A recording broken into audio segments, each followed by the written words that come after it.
인생에서 가장 의미 없이 보낸 날은 웃지 않고 보낸 날이다. 오늘 하루 의미 있는 날을 보내셨습니까? 여러분을 웃음과 감동으로 모시도록 하겠습니다. 우리들의 법 MC 김일중입니다. 개나리, 진달래, 벚꽃이 활짝 피어나는 계절입니다. 여러분들이 사뿐사뿐 꽃길만 걸을 수 있게 도와드릴게요. 안녕하세요. 변호사 임주혜입니다.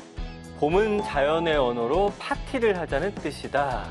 네, 따뜻한 봄날 저와 법파티 어떠신가요? 여러분의 법파트너 빅데이터 전문가 전민기입니다. 기쁨을 줄 수 있는 사람만이 기쁨을 더 즐길 수 있다. 여러분들에게 늘 기쁨이 되고 싶은 남자 기리기리 김기리입니다. 반갑습니다. 예, 반갑습니다. 정말 이렇게 완연한 봄에 인사를 드리게 되네요. 뭔가 정말 좋은 일이 생길 것 같은 설레는 계절이잖아요. 봄. 네. 그렇죠? 예, 확실히 이제 꽃을 좋아하는 거 보니까 나이를 들었나 싶기도 합니다만. 예전에는 꽃에 그런 게 없었는데 예. 요새 공연을 하고 꽃을 받고 나면은 꽃을 정말로 집에 가서 계속 봐요. 그래요? 어떻게 이게 이렇게 만들어졌지 이러면서. 그렇게까지는 아닌데 나는. 그렇게까지 막 들여다본다고요? 근데 꽃이 점점 나이가 들어가면서 좀 더 좋아지는 건 맞죠? 맞아요. 저는 꽃도 좋고 특히 색에 민감하게 되는데 옛날엔 저도 시크한 블랙, 뭐 이렇게 회색 이런 차분한 색깔 좋았다면 요즘 제 의상 보이시죠? 오. 예, 철쭉, 진달래 뭐 이런 색깔. 너무 좋아요. 예. 너무 좋습니다. 봄 되면 봄꽃이 펴서 너무 좋은데 반대로 또 그 불청객들 미세먼지랑 황사 요것 때문에 또 외출 꺼려지는 경우도 있어요. 네, 예. 이럴 때 메타버스 축제를 한번 즐겨보시는 건 어떨까 싶습니다. 그러니까 요즘 지역 축제할 때 현실에서는 물론이고 이 메타버스 안에서도 함께 축제를 개최하는 곳들이 있더라고요. 메타버스 안에서 사회 본 적도 있긴 있어요. 진짜요? 네, 현장에서도 하고 메타버스 안에서의 나랑 비슷하게 생긴 또 아바타가 또 거기서도 진행도 하고 메타버스를 그런 식으로 활용도 많이 하더라고요. 그럼 페이 지급도 메타버스 세상 안에서. 아니 그건 그 친구가 받아가는 느낌이었어요. 근데 확실히 이 사회적 거리두기 때 그때 뭐 여기저기 이제 메타버스가 확실히 좀 많이 활성화가 됐었는데 네네. 최근에는 직접 보면 되니까 그렇죠. 네, 메타버스 얘기가 조금 들어간 것 같긴 해요. 네. 그런 것도 있고 그동안 메타버스 분야가 정말 다양한 시도라든지 관심을 받는 아주 잠재성이 큰 시장으로 각광을 받았는데 관련 법령이 좀 미비하다 보니까 시장에 좀 불확실성이 굉장히 큰 상황이었다고 하더라고요. 그래서 지난 2월 1일에 이 메타버스 산업의 지원 근거를 담은 가상융합산업진흥법 제정안이 국회 본회의를 통과하면서 또 새로운 전환점을 만들었다고 합니다. 네, 이게 지원도 이루어지는 거예요, 구체적으로? 네, 그렇습니다. 아직까지는 좀 모호하다 이런 생각이 들잖아요. 그렇기 때문에 차근차근 지원이 이루어질 예정인데요. 과학기술정보통신부 장관이 가상융합산업 기본계획을 3년마다 이제 수립, 시행하도록 했고요. 관련 산업에 필요한 전문 인력 양성과 기술개발 사업 등에 대한 금융 지원의 근거가 마련이 되었습니다. 또한 과기정통부 장관이 지역별로 가상융합지원센터를 지정을 해서 사업에 필요한 비용 전액 또는 일부분을 지원하도록 되어 있습니다. 지금도 메타버스를 활용하는 서비스들이 좀 있는 걸로 알고 있는데 잘 활용이 된 사례가 있나요?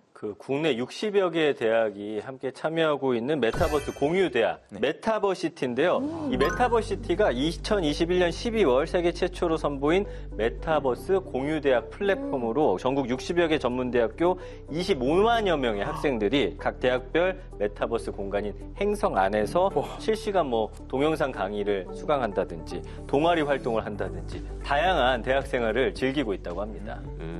야, 이러다가 진짜 학교 안 가도 되는 세상이 오는 건가? 이 메타버스 좀 더 자리를 잡으면 저희 우리들의 법도 좀 메타버스 버전으로 좀 해보는 건 어떨지 제작진하고 얘기를 해야 되나요? 그럼 이제 막 쌍방향 소통도 되고 막 실시간 채팅도 되고 막 방청객들도 막 가상으로 앉아있고 이런 게 되겠네요. 그러네요. 아직까지 우리는 그냥 직접 얼굴 보는 게 좋은 것 같긴 한데 맞습니다. 근데 메타버스를 좀 더 실감나게 즐기려면 VR 같은 이걸 착용하게 되잖아요. 근데 이게 또 무거워요. 무겁죠. 이런 개선 방안은 좀 없습니까? 그래서 이제 가상현실에서도 사실 오감을 다 느끼면 좋잖아요. 이런 기술이 지금 하나 둘씩 개발이 되고 있고요. 가상세계에서 이제 촉감을 느낄 수 있는 그런 기기는 물론이고 더위나 추위를 느끼는 웨어러블 기기 같은 것들 이런 일본에서 개발이 됐습니다. 그래서 현재 상용화 준비 중이라 조만간 만날 수 있지 않을까라는 기대감이 생깁니다. 맞습니다. 메타버스가 조금 더 확실하게 좀 활성화되면 뭔가 좀 구체적인 그 아이디어가 더 많이 떠오를 것 같습니다. 이렇게 시시각각 변화하는 세상 속에서 보다 나은 삶을 대비하는 것도 법의 역할일 텐데요. 과연 21대 국회는 미래를 위해서 어떤 법을 통과시켰는지 확인해 보도록 하겠습니다. 전문가와 함께하는 응답하라 21대 국회. 오늘의 법은 바로 이겁니다.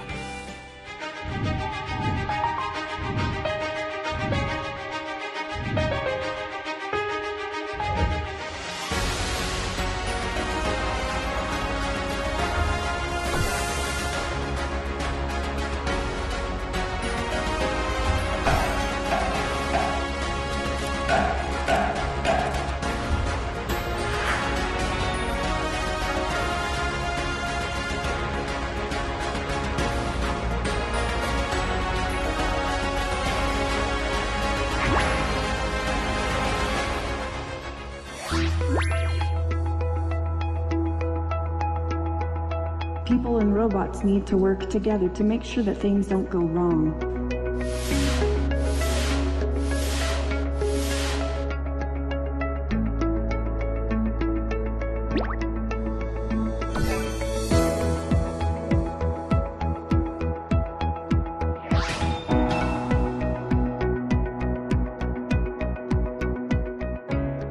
지능형 로봇 개발 및 생활물류 서비스 산업 발전법 일부 개정 법률안 대안은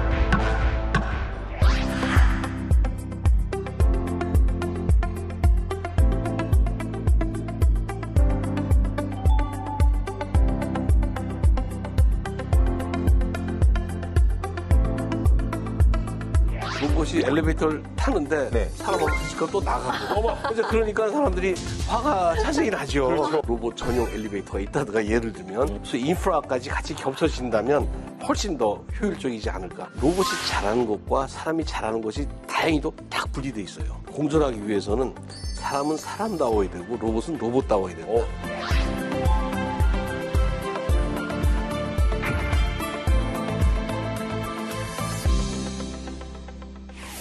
이분은요, 어릴 적 우리의 상상을 현실로 만드신 분입니다.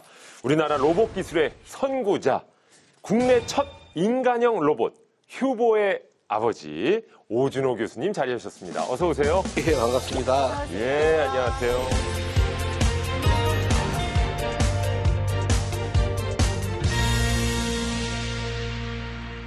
안녕하십니까. 제이 씨가 또 바로, 이건 벌써 언제적 로봇입니까? 이거는 이잉치키. 이잉치키. 예. 저 오늘 너무 뿌듯한 게요. 네네. 저희 아이가 즐겨보는 이 로봇에 대한 이 책이 있는데요. 예. 거기에 휴보가 딱 등장을 하거든요. 그래서 아오. 오늘 교수님이랑 사진도 찍고 사인도 받아가서 아이들에게 휴보의 아버지를 만났다. 그렇지. 자랑 좀 해야겠습니다. 예. 어떻게 보면 제페토 할아버지 같은. 그렇죠? 그렇죠. 예, 휴보의 아버지를. 교수님이 사실 휴 씨죠? 아니요. 휴보가 오휴보예요. 오휴보. 오휴보. 아이고, 정말. 아이고야. 교수님 죄송합니다. 저희가 이렇게 신뢰를 범했고 2004년도에 휴보가 첫 공개가 됐고요. 어느덧 20년이 흘렀는데 그럼 그 휴보도 엄청나게 좀 발달을 했겠는데요. 우리 발표된 거 2004년이고요. 네. 그때부터 쭉 연구를 해서 이제 진화가 됐었는데 휴보 자체 연구는 한 10년 전에 일단 종결이 됐고 이제 그러면서 그 이후로는 휴보에 들어가는 아주 핵심 기술들을 고도화하고 그다음에 그걸 자체 기술화, 내재화하는데 그런 쪽으로 연구가 많이 됐었고 그 이후로 뭐 여러분 아시다시피 뭐 다르파 로보틱스 챌린지에 DRC 휴보라는 로봇이 또 새로 탄생돼서 나가서 또 나름 좋은 성적을 거둔 예도 있죠. 예. 특히요, 평창 동계올림픽 때 교수님이 이제 로봇과 함께 성화 봉송 주사로 나서신 게 정말 큰 화제가 됐잖아요. 로봇이 직접 이렇게 성화 봉송을 한 건 세계 최초라고 하는데 그때 감회가 정말 남다르셨을 것 같아요. 그렇죠. 이제 그때 그 요청이 와서 네. 저희가 특별히 기획해서 만든 로봇이 휴보 FX2라는 로봇입니다. 그래서 사람이 탑승해서 그때 그 과학 꿈나무 우리 중3 학생이 타서 조종을 하고 또 팔을 움직여서 성화를 봉송했는데 그게 그렇게 큰 화제가 될지 그 당시 몰랐죠. 감사합니다. 이렇게 좋아해 주셔서. 부담이 엄청 되셨을 것 같아요. 그게 진짜 전 세계인들이 다 보는 데서. 그렇죠. 예. 실제로 로봇을 이렇게 실시간으로 시연할 경우에는 만일 사고가 날까봐 굉장히 걱정 많이 하고 맞습니다. 손에 땀을 쥐게 하는 그렇지만 무사히 잘 끝나서 다행으로 생각하고 있습니다. 맞아요.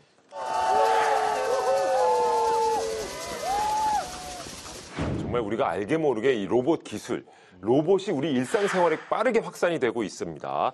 뿐만 아니라 우리 가정 내에도 있죠. 로봇 청소기. 그 로봇 청소기 덕분에 저희 부부싸움이 많이 줄었어요. 교수님 덕일 수도 있겠다는 생각이 드는데 예. 이거 없으면 진짜 못 삽니다. 진짜 강추하고요. 기리 씨 이거 필수품이에요. 네네. 사셔야 됩니다. 사실은 저도 로봇 청소기 관심이 많았었는데 제 친구 맹욱재라는 친구가 네. 강아지를 키우는데 네. 강아지의 변을 그대로 훑고 지나가는 사건이 참사죠, 참사. 예, 아주 온 집안에 그럼 그 칠을 다 해놓는 거지. 제가 그걸 보면서 강아지는 안 키우지만 예. 조금 좀 불안한 마음이 있었거든요. 그래서 선뜻 쓰지 못한 게 있었는데 휴보의 아버님 우리 오휴 예. 네 우리 아버님의 박사님의 그 로봇 추천이 좀 필요합니다. 저도 제일 많이 활용하는 건 역시 청소 로봇이에요.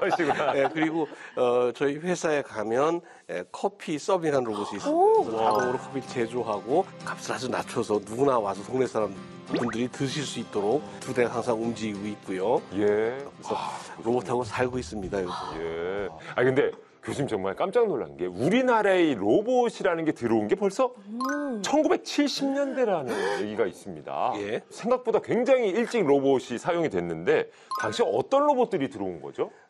아마 자동차 제조 공정에 로봇이 필수예요. 왜냐하면 사람이 하면 이렇게 정교하고 똑같은 모습을 만들어낼 수가 없습니다. 그래서 로봇이 가장 먼저 조립된 것이 자동차 산업 쪽이고 그 이후로 가전업체 이런 조립하는 곳에 많이 들어와 있고 최근에는 그 조선소의 용접 로봇이라든가 아주 굉장히 다양한 분야에서 정말 전 분야에서 로봇이 산업계에서 사용되고 있습니다. 그때와 비교했을 때 요즘의 로봇, 교수님이 생각하시는 가장 큰 변화는 어떤 게 있을까요? 근데 요즘 로봇 그럼 떠오르는 게 뭐예요?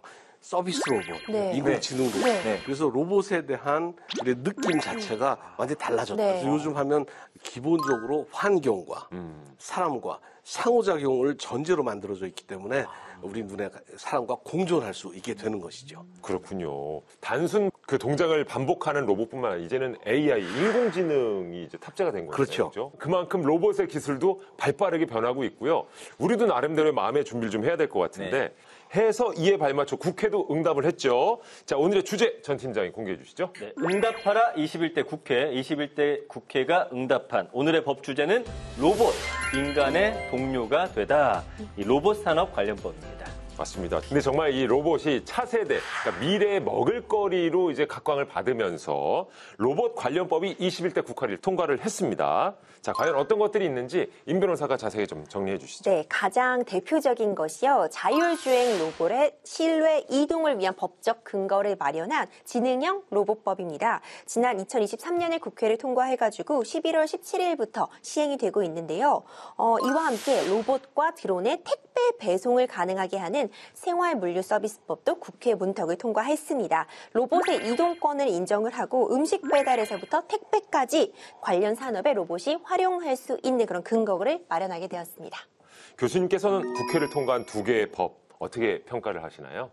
어떻게 보면 좀 늦은 감이 있지만 그래도 여러분들이 이렇게 노력해 주셔서 그런 법안이 통과됐다는 거 굉장히 중요하다고 생각하고요.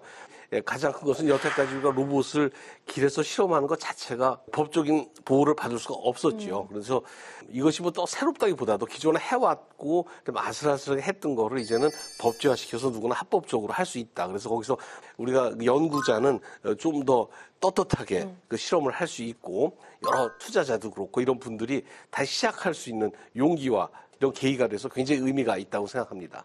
아, 그렇군요. 자, 그렇다면 이런 법 통과 이후에 과연 어떤 변화가 생겼을지 또 어떤 로봇들이 우리 삶에 변화를 가져다 줄지 첫 키워드부터 살펴주시죠. 네, 로봇 인간의 동료가 되다. 첫 번째 키워드는 이동 로봇과 함께 걸어요. 바로 지능형 로봇법입니다. 네. 자, 이번 개정안의 핵심 내용이라고 한다면 실외 이동 로봇의 보도 통행 허용되겠습니다. 교수님께서 개발한 그 휴보도 이동 로봇이었고 그 이후에도 이동 로봇을 만드셨을 텐데 그럼 그 아이들도 이제 보도를 못 나갔던 건가요? 다니지 못했던 건 아닌데 꼭 사람이 옆에 있어야 되고 굉장히 제한적인 실험이었고 조심조심 주차장이라든가 아니면 제한된 곳 같은 데서 실험을 했지만 굉장히 위험을 안고 실험을 했고 아주 애매했던 것이 사람이 아니기 때문에 인도에서 쫓겨나요. 차도로도 못 가고 인도로도 못 가는 어떻게 보면 애매한 위치에 있었는데 이번에 명백하게 이것은 인도로 어느 정도 갈 수 있고 사람처럼 다닐 수 있다라는 것이 마련된 게 가장 큰 것이죠. 네, 맞습니다. 말씀 주신 것처럼요. 이 도로교통법에 따라서요. 기본적으로 이 자율주행 로봇이 횡단보도나 보도로 들어갈 수가 없었습니다. 그리고 뿐만 아니라 공원녹지법상 공원에도 출입이 불가한 상태이기 때문에 사실상 정상적으로 다니기가 어려웠던 부분이 있었죠. 또 개인정보보호법상 AI 학습이라던가 또 충돌 방지를 위해서는 로봇에 이제 카메라나 영상 촬영 같은 것이 필요한데 이런 점도 허용이 되지 않다 보니까 어려움이 많았는데 로봇에게 일종의 보행자의 지위를 부여를 해주게 되면서요. 이런 부분의 문제가 상당 부분 개선된 측면이 있습니다. 네, 확실히 이동 제한이 있었을 땐 진짜 뭐 실험상의 문제도 그렇지만 굉장히 좀 로봇 산업 발전에 있어서 저해 요소가 많이 됐었을 것 같아요. 예, 특히 우리가 이런 선진국에서는 그것이 허용됐다, 하고 있다 이런 소리를 들을 때마다 답답하죠. 왜 똑같은 경쟁하는 선진국인데 우리만은 너무 걱정을 많이 하는 게 아닌가.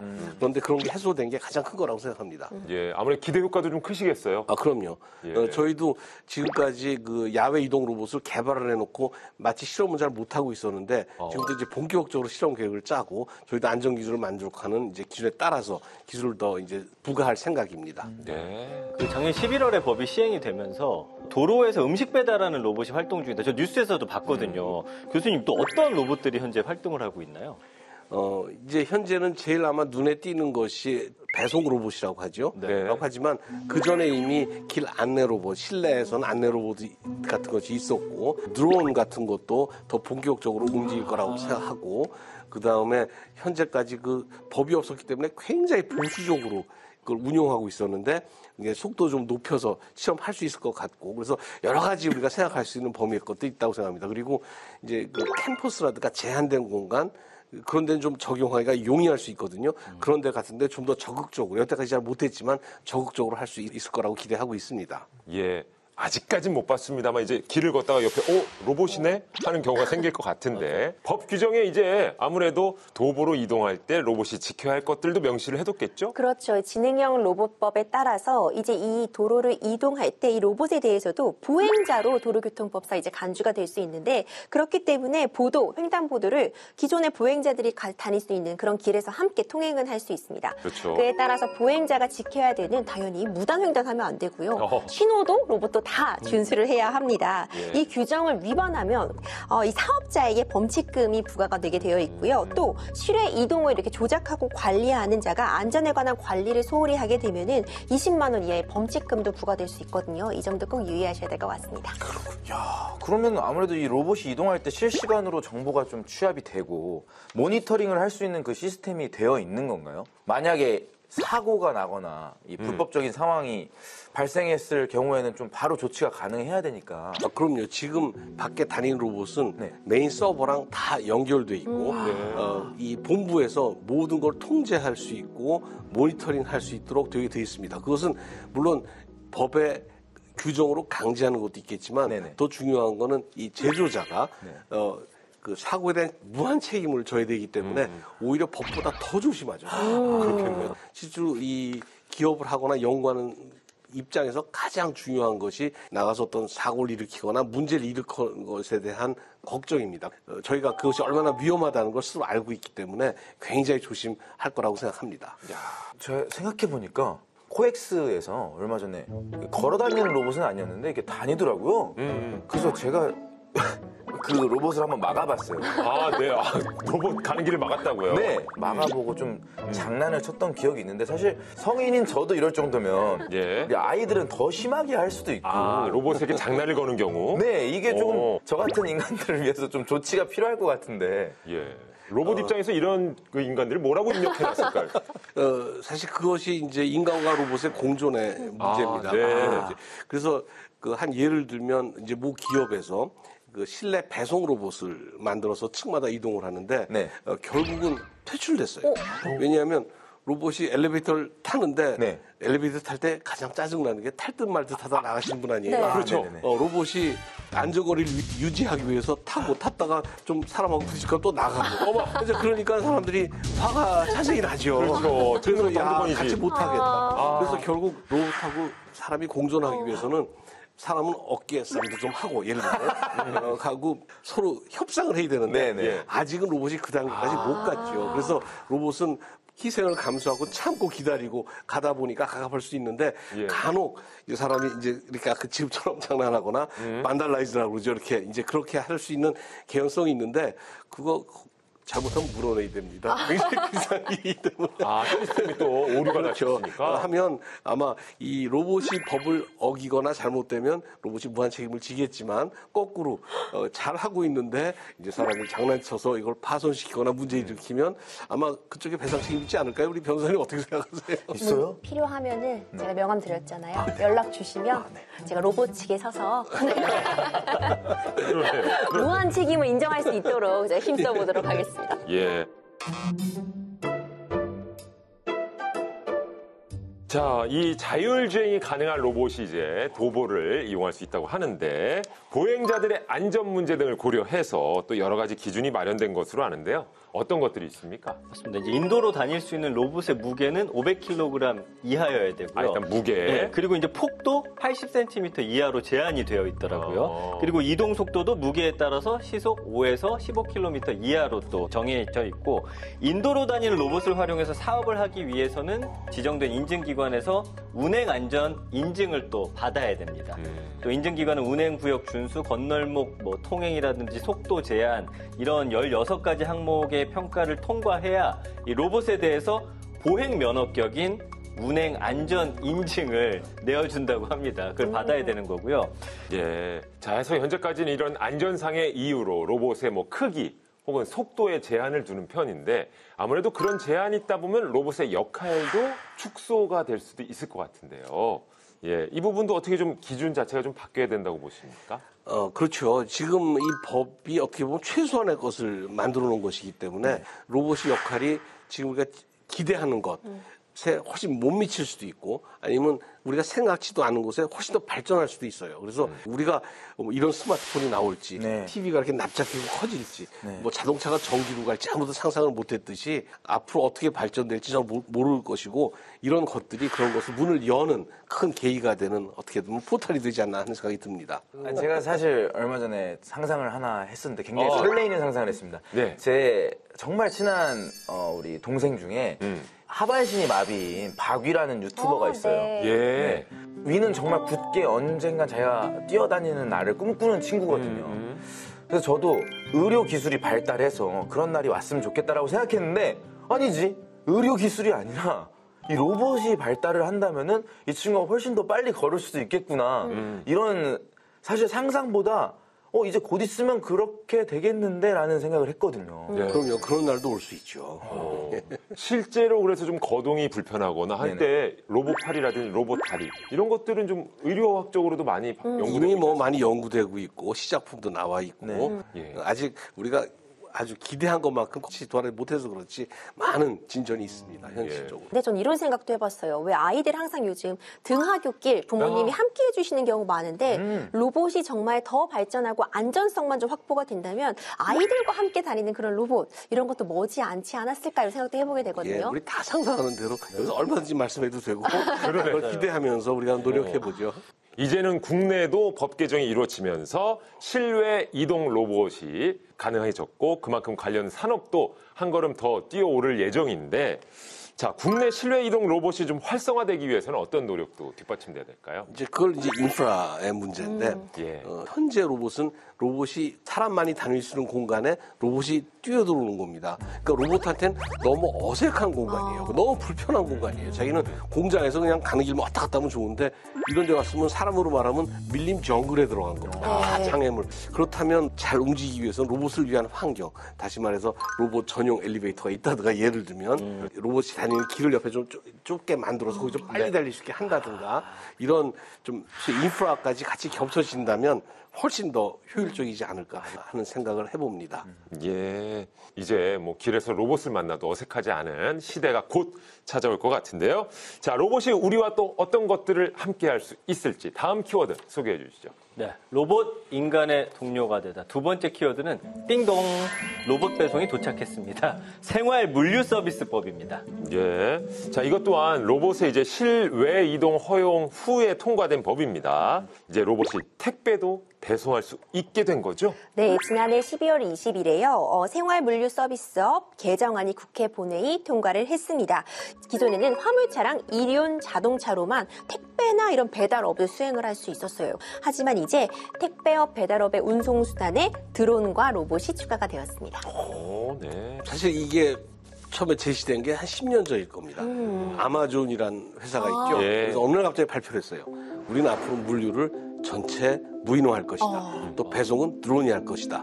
라고 발표하면서 아주 대표적인 물류 회사하고 드론 회사 등을 이제 소위 인수합병을 했죠. 그래서 그때부터 시작이 돼서 얘기가 나왔는데 미국 일부 지역에는 일부 시범적으로 허용이 돼서 이미 되고 있는 부분이 있습니다. 그래서 이제 그것이 새로운 건 아니고 그럼 거기서 왜 그렇게 했겠느냐? 네네. 결국은 사람들이 기피하는 영역이에요. 왜냐하면 너무 짧은 시간에 노동 집약, 굉장히 힘을 굉장히 많이 써야 되는 그리고 또 두 번째로는 그것이 비교적 박스가 어디 들어오고 어디 컴퓨터에 올려놓고 하는 것이 자동화하기 편한 쪽에 속해요. 그렇게 단순하게 돼 있고 이미 이 공항에서 보다시피 물류 쪽은 자동화되어 있는 부분이 많이 있고 그런 이유로 해서 이제 시행됐던 것이고 그게 이제 고무적이라고 생각합니다. 예. 네. 그래서 실제로 이제 미국의 아마존 같은 경우는 육륜 배달 로봇 스카우트를 이용해서 테스트 운행 중에 있고요. 그다음에 이제 페덱스도 자율주행 배송 로봇 세임데이봇이라는 그 로봇을 시범 테스트했는데요. 이거는 이제 바퀴가 4개 있고 그다음에 2개 보조 바퀴로 이루어져 있습니다. 평지는 물론이고요. 가파른 경사라든지 인도사이 턱, 계단에서도 주행이 가능하다고 합니다. 야, 이렇게 로봇 배송과 함께 이 무인 배송 시대를 이끌어가는 게 드론 택배입니다, 정말. 해외에서는 이미 상당히 좀 상용화가 되었다고 그래요. 그러니까 미국이 이제 드론 비행 규제를 굉장히 많이 풀어주면서 조종자의 시야를 벗어나서 이 드론이 반경 한 10마일까지 이제 이동을 할 수 있게 되면서 미국인 대다수에게 이제 드론 배송이 가능해지는 이제 법 규제도 풀리게 된 거고요. 그리고 이제 월마트 같은 경우는 텍사스 그 댈러스주에 27개 허브를 짓고 주문한 지 15분 만에 배송이 되도록 이걸 하겠다 테스트를 하고 있는데 내년 말까지 75%의 가구에 드론 배송 서비스를 제공하겠다. 이런 계획을 발표를 했습니다. 야, 그러니까 법 개정 하나만으로도 굉장히 좀 빨리 변하고 있는데 우리도 뭐 뒤늦은 감은 있습니다만 이제 올해 말부터는 로봇 배송 또 드론 택배 가능해졌습니다. 택배에 투입되기 위해서는 좀 어떤 조건들을 갖춰야 할까요? 아무 로봇 드론이 다 바로 투입될 수 있는 것은 아닙니다. 엄격한 이제 조건을 갖춰야 되는 건 맞는데요. 드론이나 로봇이 이제 택배에 활용되기 위해서는 항공사업법 제48조에 따른 초경량 비행장치 사용사업 등록 또는 지능형 로봇 개발 및 보급 촉진법 제40조 2에 따른 운행 안전 인증 등의 요건을 갖춘 다음에 업무에 투입될 수 있습니다. 아니, 근데 교수님, 이 사실 택배는 수량이 굉장히 많고 거리도 멀리 가야 될 경우가 많은데 이 로봇이나 드론이 혼자서 물류센터부터 그 목적지까지 가는 데는 조금 무리가 있지 않을까 싶은데 어떤 시스템으로 운영이 되고 있는 거죠? 지금 지상 이동은 아직까지는 이제 단거리밖에 안 되고 있고요. 이제 우리가 가능한 장거리는 역시 드론일 수밖에 없는데 드론은 비교적 용이하죠. 하늘 올라가면 장애물이 없으니까 직선 이동도 가능하고 그다음에 다른 거랑 방해물 없이 통제도 가능하고 하는 면이 많이 있지만 드론 자체가 위험한 기기입니다. 그게 막 프로펠러도 돌아가고 네. 속도도 있고 하기 때문에 드론은 내가 집에 주문해서 내 손에 갖다 주는 것이 아니라 드랍존이라는 데 어느 곳에 갖다 놓으면 거기는 사람이 접근 못하죠. 갖다 놓고 날아가면 문 열고 들어가서 사람이 뒤집어. 쉽게 말하면 드론과 사람은 절대로 직접 접촉이 못하게 돼 있습니다. 예. 그러다 보니까 미국 같은 곳이 이렇게 넓은 곳 적용하기가 용이한 반면에 우리 같이 복잡한 아파트 마당에 뭐 망쳐놓고 떨어뜨리고 가기 뭐 하니까 이제 그래서 드랍존 같은 게 있을 것 같고 오히려 제가 볼 때는 병원 같은데 긴급 소송, 뭐 혈액이라든가 그 옥상 같은데 그 누랍존을 만들어서 이제 긴급한 것을 이동시키고 하는 이런 곳에서는 법만 조금만 보완되면 충분히 가능한 영역이라고 보아집니다. 예. 특수 지역에서는 오히려 좀 효과가 있겠네요. 그렇죠. 섬 지역이라든가 훨씬 효과가 있죠. 예, 근데 드론 택배는 진짜 시범 사업을 하는 곳이 있다고 합니다. 가파도 오. 저희가 소개를. 그렇죠. 오.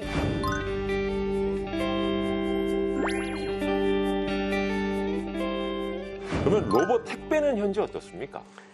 지금 아직은 시연돼 있지는 않고 이제 구상 중인데 택배가 뭐죠? 집으로 예. 배달하는 거죠. 집이라면 집 문 앞에 갖다 놓고 네. 왔습니다. 뜯고 사진 하나 보내주는 거 아니에요? 네. 근데 이제 우리가 말하는 배송 로봇이 정말 집 앞에 와서 엘리베이터 타고 집까지 오게 하는 것들, 그것도 역시 어떻게 보면 누랍존일 가능성도 많이 있습니다. 아직은 이제 이렇게 어디 아파트 보관하면 놔둘 수 있거나 뭐 하는 그런 가능성이 있고 어쨌든 그렇지만 그런 걸 다 풀기 위해서 굉장히 노력 많이 하고 있고 택배라도 음식 배달 같은 거 아마 더 시급할 것 같은데 금방 시켜 드셔야 되니까 그러네요. 이제 그런 곳 같은데 아마 적용될 수 있지 않을까 생각을 해요. 그래서 어쨌든 이걸 개발하고 서비스를 만드는 여러 이제 회사랄까 기업들에서 또 어떤 것이 가장 수용자한테 쉽게 받아들여질까 하는 영역을 계속 개발하고 있는 중이라고 봅니다. 아까 전에 말씀하셨다시피 그 엘리베이터에서 저희가 내릴 때만 해도 이 사람하고 로봇하고 충돌이 일어날 수 있잖아요. 그래서 지금 야 택배로 이거 가져다 준다 생각해 보니까 로봇 입장에서도 디테일하게 생각해 보니까 각자 아파트마다 경비 아저씨 성격이 다 달라요. 여러 가지 복잡한 일들이 많을 것 같은데 이 실제로 택배가 집까지 오려면 한 어느 정도 지금 기술이 개발돼야 될 것 같나요? 굉장히 어려운 질문이죠. 그건 참 예측이 어렵지만 결국은 이 수용가와 기술의 그 어떤 접점의 문제 아닌가 싶습니다. 예를 들면 아주 급한데 정말 꼭 필요하다고 생각하는 병원 아니면 방위산업 이런 곳에서는 굉장히 비싸고 복잡하고 비용이 들더라도 그것이 너무 기묘하기 때문에 사용하는 것이고 아직 가정에서는 거의만큼 기묘하지 않다라고 생각하기 때문에 좀 거리를 두는 거죠. 예, 아닌데. 이거 빨리 받아보고 싶다. 아니, 하시는 분들 계시죠? 그렇죠. 예, 그래서 당일 배송도 있고, 정말 새벽에 몰래 갖다 놓는 배송도 있고. 맞아요. 이 로봇과 사람이 함께 공존하기 위해서는 좀 어떤 노력이 좀 필요할까요, 교수님? 항상 얘기하듯이 사람은 사람다워야 되고 로봇은 로봇다워야 된다. 사람이 로봇 흉내내거나 로봇이 사람 흉내 너무 많이 내지 말고 예. 로봇이 잘하는 것과 사람이 잘하는 것이 다행히도 딱 분리돼 있어요. 그래서 로봇이 잘하는 거는 대부분 사람이 하기 싫어하는 겁니다. 그렇죠. 위험하거나. 예, 위험하거나. 예를 들면 제일 로봇이 잘하는 게 뭐냐면 기마 자세로 12시간 서 있는 거거든요. 예. 우리 여기 있는데 기마 자세로 5분만 서 있으라고 다 도망갈 거예요. 아우, 못하죠. 사람 답다는 뜻은 뭐냐면 내 생각 갖고 내 주관을 가지고 모든 걸 주체적으로 판단하고 있는 능력. 로봇은 사용자의 요구에 따라 정확히 움직이는 것. 그것을 수용할 때. 그래서 자칫 잘못하면 요즘은 사람은 아무 생각도 안 해요. 로봇이에요. 뭐 먹을까? 그럼 인터넷 보고 이 식당 아무 생각도 없이 핸드폰이 주인이고 난 종이야. 그렇게 되면 곤란하고 여기 먹으라고 그럴 때 저걸 왜 추천했는지 정말 무슨 뜻인지 이건 내가 판단해야죠.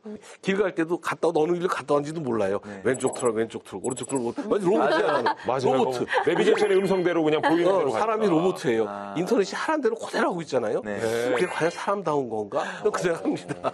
이리로 가라 그래도 한번 옆길도 한번 가보고 생인도 발견해 모험도 해보고 좀 택시 아저씨들은 정말 이 내비하고 반대로 가시잖아요. 아, 그럼요. 오른쪽입니다. 그게 찐 왼쪽이다 이놈아. 왜냐하면 이 내비가 어떤 식으로 작동하는지 알기 때문에 난 이게 좋아. 이게 판단할 수 있는 거. 그렇군요. 또 로봇이라고 사람 흉내내서 막 속이면 안 돼요. 요새 막 그런 거 있다면서요. 진짜요. 아, 딥페이크인가 뭐 그래갖고. 맞아. 예. 로봇은 로봇다워야 되고, 사람은 사람다워야 된다. 근데 저희가 로봇 얘기가 나오면 늘 빠질 수 없는 게 이제 직업적인 문제인데 방금도 이제 뭐 택배 얘기를 실컷 했지만 사실은 저희가 택배 기사님들이나 배달 기사님들한테 이게 좀 과연 맞는 얘기인가? 로봇이 사람의 일자리를 두고 경쟁하는 세상이 올 수도 있을까요? 뭐 경쟁한다기보다도 그건 뭐 굉장히 역사가 깊죠. 사실 산업혁명 때부터 시작해서 계속 기계화 되면서부터 사람의 이제 일자리가 없어졌는데 사실은 그 과정이 사람은 좀 더 사람다운 일을 하는 거예요. 어떻게 보면. 그래서 보면 로봇이 도입된다는 것 자체가 기본적으로는 사람하기 힘들고 어렵고 위험한 일을 해주는 것이고 그 일에 종사하시는 분들이 다소 분명히 일자리가 없어지는 건 맞을 겁니다. 그러나 궁극적으로는 더 양질의 사람이 하기 편리한 그런 쪽으로 갈 것이고 자율운전 차가 나와서 자동운전이 된다고 할 때 운전하시는 직업이 사라진다기보다도 운전자가 더 편하게 안전하게 운전하는 거죠. 왜냐하면 그 자리를 지켜서 또 다르고 봐야 될 게 많으니까. 결국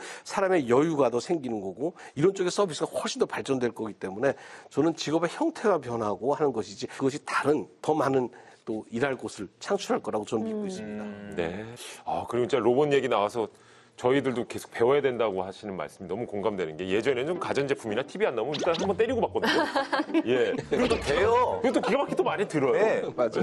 이제 앞으로 나오는 로봇들은 또 잘 말 안 된다고 그렇게 때리고 그러지만 안 되지 않겠어요? 아니 때리면 뭐라 그럴 겁니다. 맞습니다. 오늘 오준호 교수님과 함께 휴보의 아버지와 함께 좀 이야기를 좀 나눠봤는데 세 분 어떠셨어요? 진짜 굉장히 솔깃한 이야기도 많고 흥미진진했어요. 너무 재밌었고 예. 그리고 교수님이 지금도 굉장히 어린아이 같은 눈빛도 있으시고 맞아요. 그래서 저는 되게 희망적이라고 느꼈던 게 무섭잖아요. 우리 영화도 많이 보고 터미네이터 뭐 이런 거 로봇이 이제. 보면 근데 이런 마음으로 이런 목적으로 로봇을 만든다면은 진짜 세상을 이롭게 하는데 도움이 더 많이 되겠다 그런 마음이 들어서 너무 좋았습니다. 네. 이제 우리 교수님께서 휴보의 아버지시잖아요. 휴버지. 네. 이왕 이렇게 된 거 전 세계 로봇의 아버지로 위인전에 오르는 그 모습도 한번 응원해드리고 싶어요. 그러네요, 이왕이면 우리나라에서 맞네요. 우리 교수님께서 좀 해주시면 어떨까요? 오늘 여러분들 뵈서 너무 재밌고 반가웠고요. 네. 저도 사실 이런 얘기를 이렇게 터놓고 할 곳이 많이 없는데 덕분에 여러 가지 다양한 질문을 주셔서 저 나름대로 생각했던 것을 또 지금 떠오른 생각을 나눌 수 있어서 너무 좋은 시간이었습니다. 정말 감사합니다. 앞으로 정말 우리 인간들이 더욱더 인간답게 살 수 있도록 멋진 로봇 많이 만들어 주시길 부탁드리겠습니다. 예. 교수님 오늘 감사합니다. 예. 감사합니다. 예.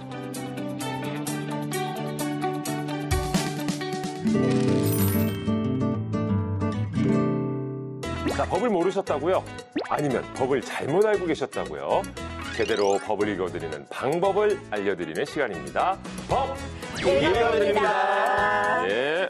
자, 여러분 혹시 그 라떼 파파라고 들어보셨어요?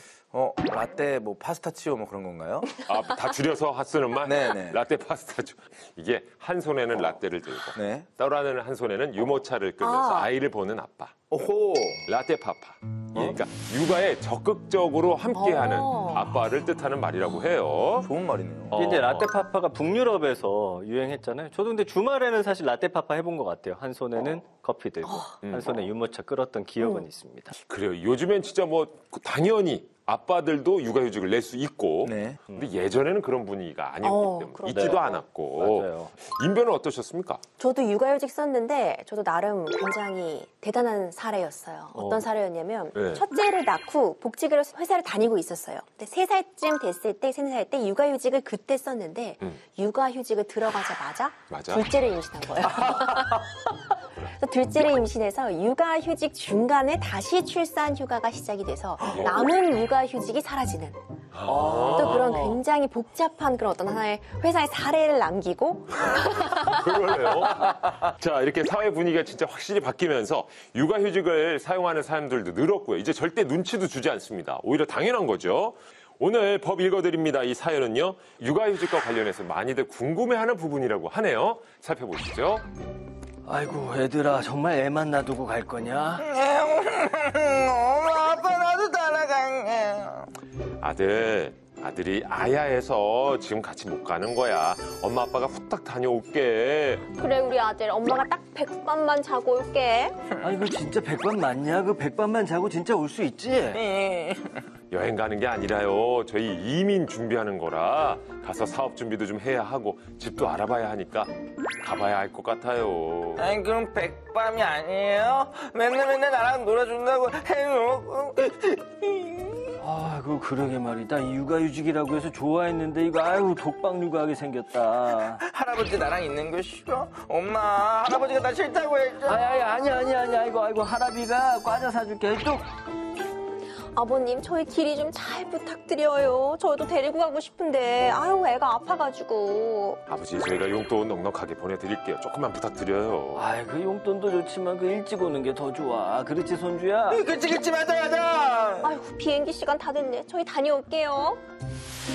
아들 아빠 왔어. 엄마 왔어. 그동안 잘 있었어? 선물 사왔어? 좋은 거 샀어? 아휴, 엄마 아빠를 지금 몇 개월 만에 봤는데 제일 먼저 하는 게 선물 타령이니. 아이고, 그 냅둬라. 선물만 기다리면서 하루하루 보냈어. 아니, 선물 주세요.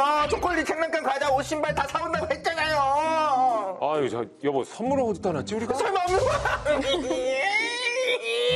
아이고, 그나저나 너희들 앞으로 그 편지가 왔더라. 이거 한번 좀 확인해봐라. 뭐야? 육아휴직 기간 동안 자녀와 동거하지 않았기 때문에 거짓이나 위법한 방법으로 육아휴직 급여를 받았다? 아니 여보 이것 좀 읽어봐. 이게 무슨 일이야? 뭔데? 봐봐. 잠깐만. 애랑 같이 안 있었다고 육아휴직 급여를 토해내라고 지금? 아빠 선물. 아빠가 맨날 차 바꾸고 나는 선물 나요. 엄마 선물. 자기 시계 사고 나는. 아니, 그럼 그 지금 돈을 토해내야 하는겨? 아니, 그동안 생활비로 다 써서 지금 10원도 없어. 그 애 키우는데 돈이 얼마나 드는데. 아, 이게 무슨 일이야 대체. 기다려봐봐. 내가 가서 저 알아볼게. 내 선물을 줘. 선물 안 가지고 와서 그 벌 받는 거네. 좀 가만히 있어. 정신 차릴게. 아, 진짜. 정말. 부모가 육아휴직 급여를 토해내야 되는 상황입니다. 아들은 많은 걸 알고 있네. 아빠 엄마가 뭐 차 사고 뭐 사고 시계 사고. 알고 있어요. 아니, 어린이집 다니는 아이가 이제 뭘 알겠습니까? 선물이 중요한 거죠, 그 나이 때는. 진짜 애 생각을 했으면 선물을 사와야죠. 끝까지 선물 얘기네. 지금 중요한 게 그게 아니잖아요. 그 육아휴직 중에 아이를 아버지한테, 그러니까 저기 조부모한테 맡겨두고 해외에 좀 장기 거주를 했습니다. 이게 실제로 있었던 겁니까? 저희가 이제 조금 각색하긴 했는데 실제 있었던 일이에요. 사연은 이렇습니다. 육아휴직을 신청한 A씨가 2달 후에 아이를 이제 친정어머니한테 맡기고서 남편과 함께 사업 구상하기 위해서 멕시코로 떠났다가 8개월 후에 돌아온 거예요. 이제 뒤늦게 이 사실을 알게 된 서울지방고용노동청이 A씨에게 아이하고 떨어져 있는 기간에 받았던 육아휴직 급여 약 800만 원을 반환하고 같은 금액을 추가 징수하는 처분을 내렸습니다. 그러니까 해외 체류 기간 A씨가 육아를 하지 않았으니까 이거 지원금 받을 수 없다. 이런 취지더라고요. 그러니까 이 지원금을 받으려면 육아휴직 중에 아이와 함께 있어야 되는 건가요? 그러니까 남녀고용평등법 제14조 보면은요, 육아휴직 중인 부모가 해당 영유아와 동거하지 않고 영유아의 양육에도 기여하지 않게 된 경우 그 육아휴직이 종료된다. 이렇게 규정이 되어 있어요. 그러니까 원칙적으로 육아휴직 중에는 아이와 동거를 한다는 것을 전제로 하고 있다고 평가할 수 있겠죠. 법에 그렇게 명시가 돼 있고 A씨의 경우 어쨌든 8개월이라는 기간 동안 아이랑 떨어져 있었으니까 부정수급이 된 거네요. 이 부정수급이라는 것이 어디에 규정이 되어 있냐면요. 고용보험법 62조 1항 및 74조 1항에 규정이 되어 있는데 이 문헌을 좀 살펴보자면요. 거짓이나 부정한 방법으로 육아휴직 급여를 챙겼을 경우 반환과 추가 징수를 할 수 있다. 이런 내용이 담겨 있습니다. 그러니까 이 경우가 A씨가 육아휴직 급여를 거짓이나 부정한 방법으로 수급한 것이다. 라고 봉고 처분을 내린 거죠. 좀 이게 부정한 방법이라고 하기엔 좀 애매한 부분이 있는 게 지금 아이를 방치한 것도 아니고 자기 우리 직계, 우리 부모님께 아이를 맡기고 부탁을 한 건데도 이런 것들은 고려가 안 되나요? 그러게요. A씨가 이제 해외 체류 기간 동안 사실 친정 어머니를 통해서 아이를 양육했고 이 육아휴직 급여 대부분을 아이를 키우는데 사용했다. 그다음에 이제 아이하고 동거하지 않으면 안 된다는 안내를 내가 직접 받지 못했기 때문에 거짓이나 부정한 방법에 근거해서 처분한 것도 잘못됐다. 이렇게 주장을 했습니다. 그리고 결국 행정소송까지 갔고 재판 결과는 어떻게 나왔습니까? 네, 1심과 2심의 판단이 엇갈렸습니다. 1심에서는 일단 A씨의 손을 들어줬어요. 그러니까 부정수급이 아니다라고 봤는데 2심에서는 다시 결론이 뒤바뀌었습니다. 부정수급이 맞다라고 본 것인데 대법원에서는 다시 또 결론이 뒤바뀌었어요. 그러니까 A씨의 승소 취지로 박이환송을 했는데 거짓이나 부정한 방법을 사용한 부정수급에 해당하지는 않는다고 본 거죠. 그러면 직접 양육을 하지 않아도 육아휴직 급여를 타는데 문제가 없다는 얘기인가요? 또 그렇게 딱 정의 내릴 수는 절대 없어요. 그러니까 이 부분 굉장히 중요한데 양육이라는 것이 굉장히 복합적인 것이잖아요. 실제로 이 사안에서 보면은 이제 외국에 있었지만 본인이 직접 인터넷으로 기저귀나 분유 같은 것 등을 사서 보냈다고 해요. 그러니까 이렇게 직감적으로 어느 정도 양육에 참여했는지 그 외에도 여러 가지 그런 요소들이 종합적으로 판단해서 실제로 양육을 했는지 안 했는지를 판단하겠다는 거지 단편적으로 판단할 수는 없다고 보는 게 정확할 것 같습니다. 아니, 그러면 육아휴직 동안에는 그 엄마는 아이와 매일 찰싹 붙어 있어야 하는 건가요? 육아 스트레스 때문에 잠시 여행을 다녀올 수도 있고 또 집안에 일이 있어서 애와 떨어질 수도 있는데 그럼 그게 다 안 되는 거예요? 그렇죠. 그러니까 충분히 이런 일은 있을 수 있잖아요. 그렇기 때문에 반드시 아이와 항상 함께 있어야 된다는 건 아니라는 점은 또 명확히 했습니다. 그 얼마나 떨어져 있는지 그 기간도 사회적으로 좀 용인될 수 있는 기간인가도 중요하고 그 기간 동안 다른 사람을 통해서 아주 아이가 잘 양육이 되었는지 종합적으로 고려가 되어서 이를 부정수급인지 아닌지를 별도로 판단하겠다고 보았습니다.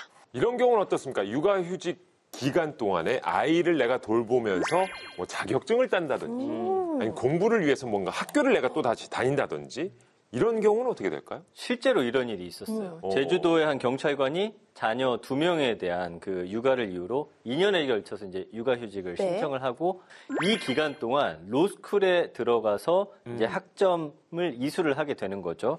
이 사실이 이제 뒤늦게 밝혀졌는데 제주지방경찰청이 공무원법 위반 등을 이유로 2개월 징계 결정을 내렸어요. 예. 이에 징계가 부당하다면서 행정소송이 제기가 된 적이 있습니다. 오호. 이 경우는 아이와 떨어져 있는 시간이 전혀 없었는데 이것도 문제가 되는 건가요? 그렇죠. 이 경찰관 역시 육아휴직 중에 내가 아이를 성실하게 잘 돌봤고 그 남는 시간 동안 그 여가 시간을 활용해서 로스쿨에 진학을 해서 공부를 한 것뿐이다라고 주장을 했지만 이는 법원에서 받아들여지지 않았습니다. 네. 재판부는 육아휴직 중에 로스쿨을 진학한 것은 이 휴직의 목적 외 사용이라고 본 것인데요. 공무원의 경우는 특히 육아휴직이 다른 근로자들보다 좀 장기간이라고 볼 수 있잖아요. 그러니까 공무원이기 때문에 좀 더 엄격한 기준이 적용됐다고 볼 수도 있을 것 같아요. 그렇다면 일반 직장인인 경우는 어떨까요? 예, 하다못해 뭐 자격증 취득은 할 수 있는 거 아닙니까? 이 여성교육정책과의 행정 해석이 나와 있는데요. 근로자가 자녀를 양육하는 데 기여한 것이 전혀 없음이 명백하게 입증이 되어야 되는데 뭐 대학이나 대학원, 뭐 기타 영리활동 등을 하고 있다는 이유 그 자체만으로 육아휴직이 아니라고 단정할 수는 없다. 이렇게 이야기를 하고 있어요. 다만 이 휴직의 목적이 양육이 아니라고 볼 만한 객관적인 입증이 있다면 휴직 신청을 또 거부할 수 있다고는 하고 있거든요. 그러니까 개별 사안마다 좀 달리 평가될 수는 있을 것 같습니다. 네. 지금 이 말에 따르면 육아휴직 중에 영리활동이 가능한 거 아닌가요? 고용보험법에 따르면 육아휴직 기간 중에 영리활동에 대한 제한이 나와 있습니다. 일주 동안의 소중 근로시간이 15시간 이상인 경우 그리고 자영업을 통한 소득, 근로를 제공하여 그 대가로 받은 금품이 150만 원을 넘는 경우를 제한하고 있는데요. 이에 해당이 된다면 육아휴직 급여를 받지 못하게 될 수 있습니다. 그리고 또 하나 중요한 부분은 바로 겸직금지 반드시 확인을 하셔야 되는데요. 회사에서 만약 육아휴직을 들어가면 겸직을 하지 못한다 이런 규정을 두고 있는 것도 있기 때문에 위반하면 사용자의 징계 등의 조치가 있을 수 있어서 확인이 필요합니다. 자, 본인이 판단하건대 좀 애매하다 싶을 땐 확인하는 절차를 꼭 가져야 되겠네요. 자, 오늘도 그러면 한 줄 평, 우리 김기리 평론가에게 육아휴직은 부모와 아이 모두를 위한 시간. 엄마도 아빠도 아이도 행복할 수 있게 현명하게 쓰자. 야, 알겠습니다. 진짜 필요한 한 줄 정리를 오랜만에 해주셨습니다. 매주 하고 있지 않았었나요? 필요한 건 정말 필요한 오랜만이었다. 그렇죠. 그리고 또 하나 모든 사람이 눈치 안 보고 정말 육아휴직을 쓸 수 있는 문화가 확실하게 만들어지길 기원해보고요. 제도는 좋은데 쓰지를 못하는 사람들이 많다는 얘기 듣지 않도록 했으면 좋겠습니다. 오늘도 우리 일상에 도움이 되는 법들과 함께했습니다. 다음 시간에도 알아두면 두고두고 써먹는 법으로 찾아오겠습니다. 우리들의 법 다음 시간에도 함께해요.